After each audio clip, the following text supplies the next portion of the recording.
康博您好，真的很荣幸能够在您百忙之中抽时间来对您做一个采访。首先想请您就是谈一下，因为我们都知道这次19大的这个记者招待会上，通战部部长也提出了，藏传佛教本身就是诞生在我们古老的中国，那么本教作为藏地土生土长的这种宗教，从几千年前一直延续到现在，从来没有中断过它的传承。那么作为本土化的最重要的这个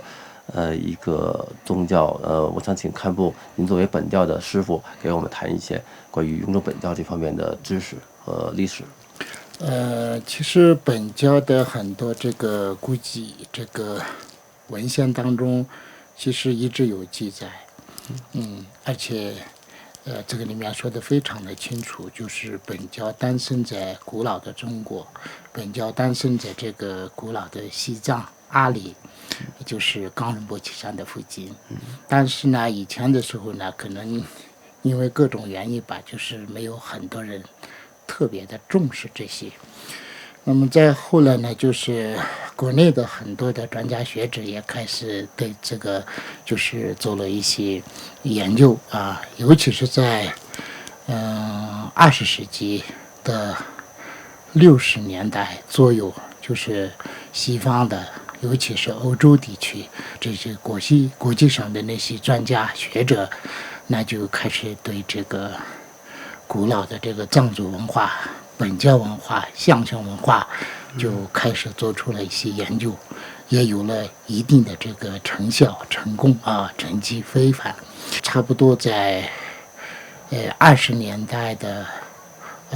20世纪的80年代左右啊，就是他们在挪威地区成立了这个国际藏学研究协会啊，这个就是对国际人文历史舞台上对这个藏文化的研究、本教文化的研究的突破是很大的，因为从那开始就是很多的专家学者。包括这个各个国家、各个学校的这个学生啊、老师呀，很多的这个专家学者积极的这个参与、投入到这个里面的时候呢，这个越来越多的人就慢慢就重视这个咱们的藏文化，尤其是藏文化的根啊，本教文化。后来呢，就是也开始就是陆续的建立了这个国际本教文化研究协会、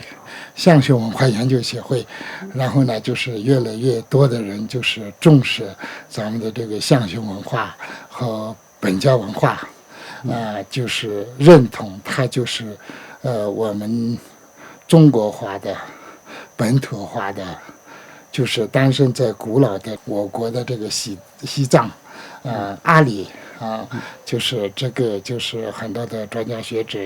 就是通过他们的很长时间的努力，不断的这个积极的去研究，就是对这个事情呢，就真的就是做出了很大的贡献。我本身也是这样的，以前我在寺庙里长大的，我所接受的都是寺庙的传统教育。那么后来呢，我也开始去内地。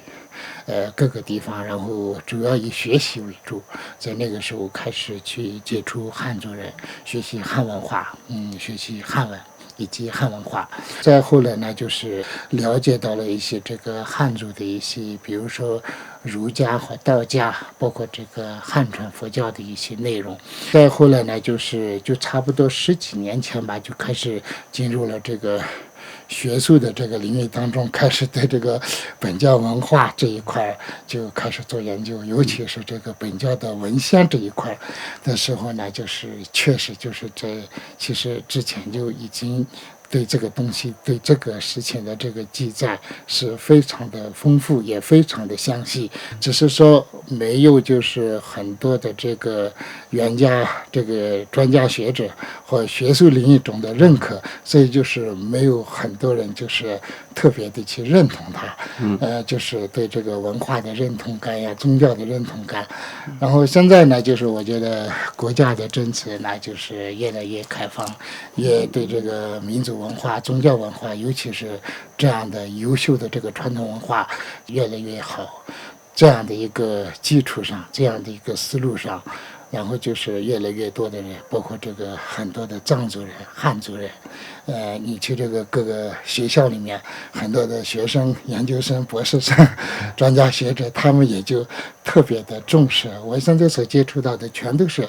几乎你就是搞这个藏学这一块的，几乎都是在研究本教、象学文化这一块的，所以就是最近确实是就是，自己也感觉到了，就是这个方面的发展确实很迅速。嗯。